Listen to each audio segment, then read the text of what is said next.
Allah Subhanahu wa taala kan katakan, alimul ghaibi fala yudhiru ala ghaibihi ahada. Allah yang mengerti perkara gaib, masa depan gaib, tidak tahu.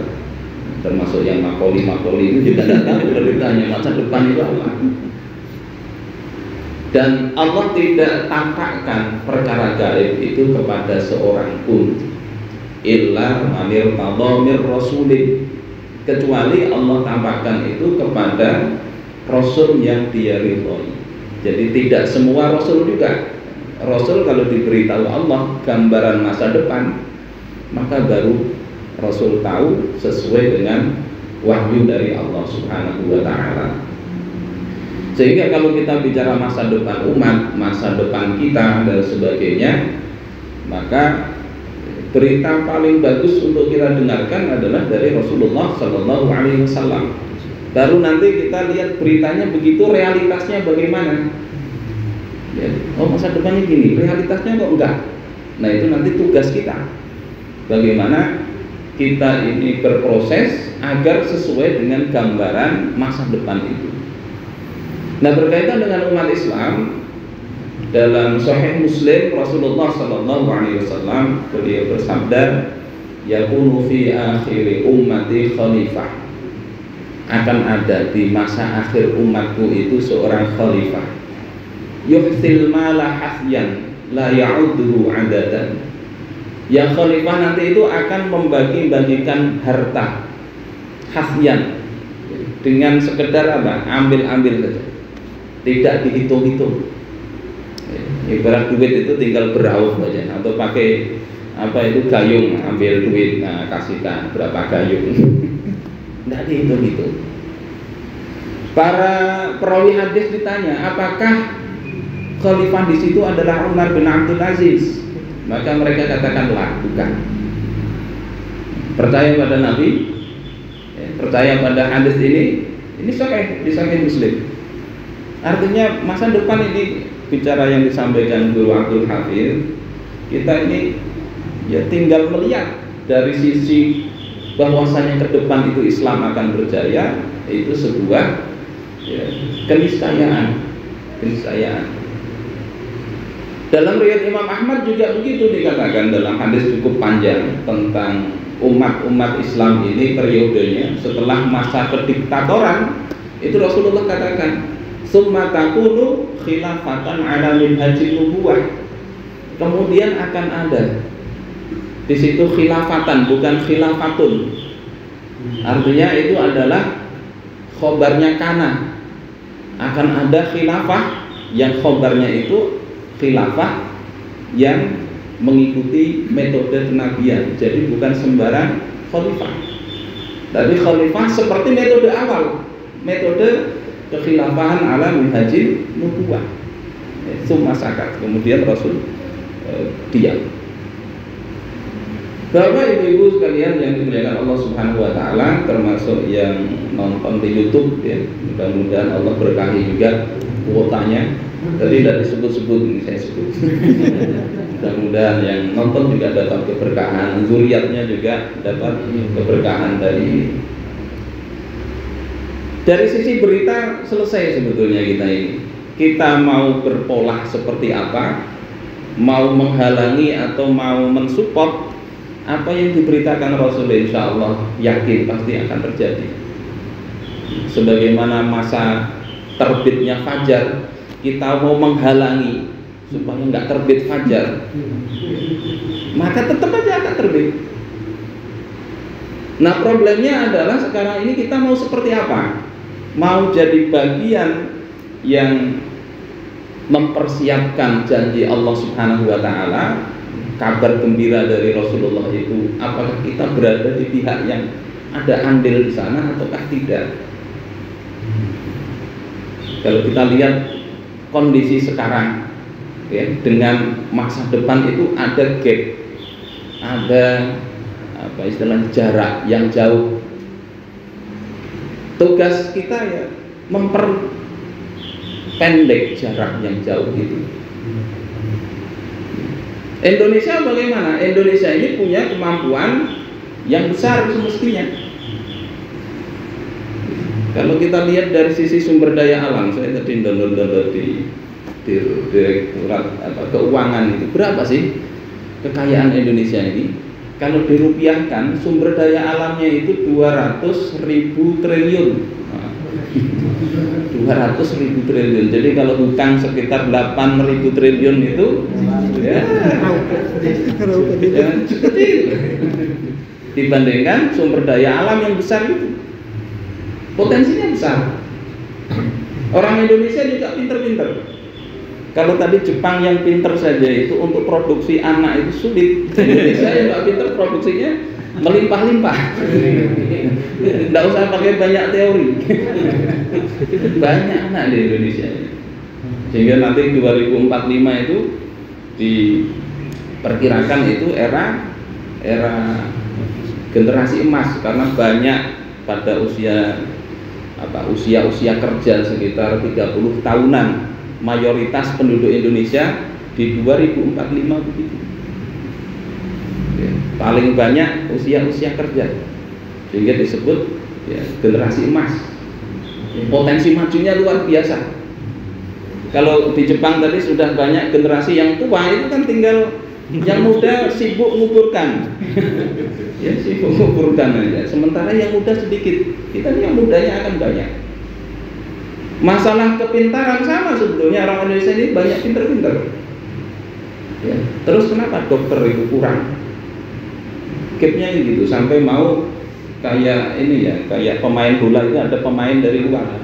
Ya, apa istilahnya itu? Naturalisasi. Dokter naturalisasi, pengajar dan sebagainya. Kurang katanya, kurang sekali dokter. Ini kan problem, padahal Indonesia pinter-pinter orangnya. Sehingga dari sini kita lihat kenapa bisa jadi banyak problem itu. Nah, jawabannya sebetulnya juga sederhana. Nggak usah pakai hukum syariat pun, ya. Orang pinter mestinya nggak usah mikir pakai hukum pun, dia akan tahu adanya problem dari sumber daya yang besar. Kenapa jadi sulit ini kan karena proses manajemennya. Manajemen. Orang kaya, ya, duitnya banyak, anaknya kok kelaparan. Coba kira-kira problemnya mana? Bisa jadi bapaknya tidak ngerti, anaknya disuruh makan duit aja. Duit bagi-bagi, tidak ngerti caranya. Atau duitnya untuk ganjal perut biar tidak lapar. Problemnya kan begitu. Kita ini kalau urusan rumah, sebenarnya rumah banyak rumah kosong banyak. Ya, kalau masalah rumah di komplek Gang Peta itu ada rumah, saya lihat itu masih bagus ininya, dinding-dindingnya kuat. Nah, berpenghuni, saya tanya ini rumah siapa? Rumah dinas itu, BLK. Atasnya itu sudah banyak pohon-pohon itu, di atapnya runtuh itu, tapi bawahnya masih kuat. Dan banyak itu rumah begitu. Ada rumah susun yang jin aja mungkin malas tinggal di situ. Ngapain jin di situ? Tidak ada yang diganggu masalahnya. Jadi problemnya kalau takdirnya ini tinggal pemerataan. Kalau dalam Islam itu solusinya bukan rakyat malah diambil duitnya itu. Saya curiga ini sebetulnya bukan karena ingin rakyat dapat rumah, tapi karena memang duitnya habis, sehingga harus tarik itu. Saudara-saudaraku yang dimuliakan Allah Subhanahu wa Ta'ala, jadi dari pertama potensi ini besar, ya, tapi gap ke arah ideal itu terlalu jauh. Padahal ya, ini secara syar'i potensi yang besar itu ada tanggung jawab yang lebih besar. Orang diberikan nikmat yang besar, pertanyaannya juga akan lebih besar. Dalam Al-Quran dikatakan, "Tsumma latus'alunna yauma idzin 'anil na'im." Kemudian betul-betul akan ditanyakan pada hari itu, hari kiamat, tentang nikmat-nikmat yang Allah berikan. Allah berikan nikmat harta tapi rakyatnya kelaparan, itu lebih berat hisabnya kelak dibandingkan negara yang memang miskin dan rakyatnya kelaparan. Lebih berat. Orang pinter ini, kalau para ulama, dia ngerti dalil, ngerti hukum, mendiamkan kewajiban ini tidak tersampaikan di tengah umat, itu tanggung jawabnya lebih besar daripada orang yang nggak ngerti dalil. Orang yang ngerti dalil, nggak pernah ngaji, nggak pernah baca kitab, dia kemudian terprovokasi ikut menolak khilafah misalnya, mungkin ya di akhirat agak, walaupun disiksa-siksa mungkin agak lebih ringan lah. Ini pemaafan aja, nggak ngerti. Tetapi orang yang tahu, kemudian dia Allah berikan dari warisan dari Nabi. Nabi tidak mewariskan harta, tapi warasul ilm. Allah wariskan ilmu, dan itu kemudian dia tidak gunakan untuk memproses umat ini menuju kebangkitan, maka itu hisabnya lebih besar. Intelektual begitu juga, siapapun kita yang sudah mengenal ya, kewajiban ini, dan kita berdiam diri, tidak ada upaya, mungkin kita lebih berat hisabnya di sisi Allah Ta'ala. Coba kita perhatikan itu di surah An-Nisa, itu Allah Subhanahu wa Ta'ala berfirman terkait hijrah itu. Innal ladzina tawaffahumul malaikatu zalimi anfusihim qalu fima kuntum. Tidakkah sesungguhnya orang-orang yang mereka diwafatkan malaikat dalam keadaan menzalimi diri mereka sendiri, maka malaikat bertanya, fima kuntum, dalam kondisi apa kalian itu mati? Mereka katakan, ya, kunna mustad'afina fil ard, kami mati dalam kondisi tertindas di muka bumi. Kenapa tertindas? Mereka ini sebetulnya bisa pindah ikut Nabi hijrah, tetapi mereka tidak melakukan upaya untuk ke sana. Sehingga ketika ada peperangan Badar, mereka tidak enak kalau tidak ikut terlibat dalam peperangan Badar. Diajaki, di grup, besok kita berangkat. Buktikan Anda ini pemberani. Berangkatlah mereka. Yang dihadapi sesama kaum muslimin. Mereka akhirnya mati dalam perang Badar di pihak melawan kaum muslimin. Kita mati, kondisi kalian apa? Kami ini tertindas. Kami sebetulnya juga senang dengan Nabi Muhammad, ya, tapi kami tidak berani, tidak bisa. Setuju saya dengan khilafah, setuju. Tapi begitu orang-orang yang menyuarakan khilafah itu dipersekusi, mereka diam saja atau bahkan ikut mengompori, ya itu, ya, atau melepas diri. Ini kan mirip, merasa tertindas. Maka malaikat jawabnya nyaman. Alam takun ardullahi wasi'ah fatuhajiru fiha. Bukankah bumi Allah itu luas, engkau bisa berhijrah di sana? Kemudian Allah katakan, faulaika ma'wahum jahannam wa sa'at masira. Mereka itu tempatnya adalah neraka jahanam, dan jahanam itu adalah seburuk-buruk tempat. Mereka itu punya kemampuan hijrah tapi tidak hijrah. Kita ada kemampuan jelasin, tidak ada jelasin, kurang-kurang lebih saja. Apa yang bisa kita jadikan alasan nanti di depan Allah Ta'ala? Apa yang telah kalau engkau lakukan, kita tahu kondisi umat ini begini. Nah, di bagian ayat berikutnya itu kan illal mustad'afina minar rijali wan nisa'i wal wildani la yastati'una hilatan. Nah, yang dimaafkan kecuali orang-orang mustad'afin, tertindas. Yang pertama tadi mengaku tertindas masih dimasukkan jahanam. Yang kedua ini Allah katakan orang yang tertindas dari kalangan laki-laki, perempuan dan anak-anak, yang Allah katakan la yastati'una hilatan. Mereka tidak mampu berdaya upaya. Hilah. Imam Asy'arawi dalam tafsir beliau Al-Khawatir itu menjelaskan hilah. Di sini maknanya adalah i'malul fikri, menggunakan pikiran, i'malan dengan suatu penggunaan, yu'tilin nasi fursatan, yang memberikan kepada manusia itu peluang aktsara mimma mutahun lahu bil fi'li, yang peluang kemampuan itu lebih besar daripada kemampuan real dia. Karena mikir kemampuannya misalnya level 7, ya karena pemikiran bisa meningkat. Orang yang tidak punya kemampuan itu dimaafkan, ya. Yang Allah katakan di ayat berikutnya itu, ulaika asallahu ayyafu anhum, mereka itu ya mudah-mudahan Allah maafkan. Pakai asa, karena bisa jadi merasa tidak mampu padahal mikir aja belum, ya, memikirkan caranya aja belum.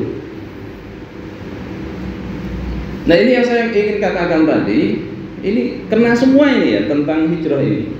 Kita sebagai kaum muslimin yang punya kesadaran, ya Allah berikan pengetahuan tentang masalah kita ini, sejauh mana kita ini, upaya kita itu. Sudahkah kita mikir gimana caranya ini? Termasuk tadi negara yang sumber dayanya luar biasa tadi, mestinya kan mikir ini gimana caranya mensejahterakan rakyat. Kurang dokter tadi, harusnya kan mikir, tidak sekedar menarik dokter luar, harusnya mikir kenapa ini orang-orang Indonesia ini susah jadi dokter. Dan sebetulnya tanpa mikir pun mestinya tahu, nggak usah mikir jauh nanya. Anak sampai mau jadi dokter, mau, kenapa enggak masuk ke kedokteran? Kebanyakan kan alasannya mahal. Mahal biayanya. Bukannya enggak mau, bukannya tidak mampu, ya karena biaya tadi. Kan biaya. Dari situ kan bisa mikir lagi gimana caranya. Nah sini yang saya ingin katakan tadi, masa depan yang gemilang diceritakan, disampaikan Rasul itu ada. Indonesia ini punya peluang besar, sumber dayanya besar, orang-orangnya banyak, generasinya ini generasi yang sangat bagus nanti ke depan dari sisi usia. Tinggal kita semua ini mengolahnya bagaimana, tanggung jawab kita ini bagaimana. Ya kalau Rasulullah mengatakan misalnya dalam hadis, la haddun yuqamu fil ard khairum li ahliha min ayyum taru arba'ina sabahan atau kama qala. Satu hukum Allah yang ditegakkan di muka bumi itu lebih baik bagi penduduk bumi daripada mereka itu diberi hujan 40 pagi. Berkahnya satu hukum Allah Ta'ala, satu hukum Allah Ta'ala. Kata Guru Hafidh tadi, khilafah itu bukan hanya satu hukum, tapi seluruh hukum. Hukum-hukum syariat akan diterapkan. Satu hukum saja diterapkan membawa keberkahan. Keberkahan kepada siapa? Keberkahan kepada orang taat, termasuk keberkahan kepada orang maksiat. Orang yang ada keinginan maksiat dapat keberkahan dari sisi Islam itu. Pertama, dia akan kesulitan bermaksiat, itu berkah.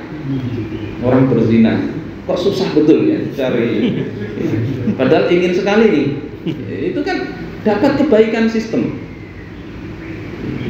Tidak jadi berzina walaupun terpaksa kan nggak berdosa dia. Cari sana. Kalau sekarang kan tinggal WeChat macam-macam, akhirnya ya, datang polisi yang mati akhirnya di Bali itu kan salah satunya dapat kemudahan dari WeChat. Sekali yang datang nggak sesuai ekspektasi. Jadi bagi orang yang ada kecenderungan maksiat itu dapat keberkahan, dapat kebaikan dengan tidak bisa dia dengan leluasa bermaksiat, dan itu baik. Orang yang sudah terlanjur berbuat dosa itu dapat kebaikan dengan hukum Allah Ta'ala ini. Apa kebaikannya? Ketika dia dihukum dengan hukum Allah, ya, dia sadar itu, maka itu menjadi kafarah, penebus dosa. Sebagaimana di Sahih Bukhari dari Ubadah bin Somit itu kan dikatakan, wa man asaba min dzalika syai'an fa uqiba bihi fa huwa kafaratul lah.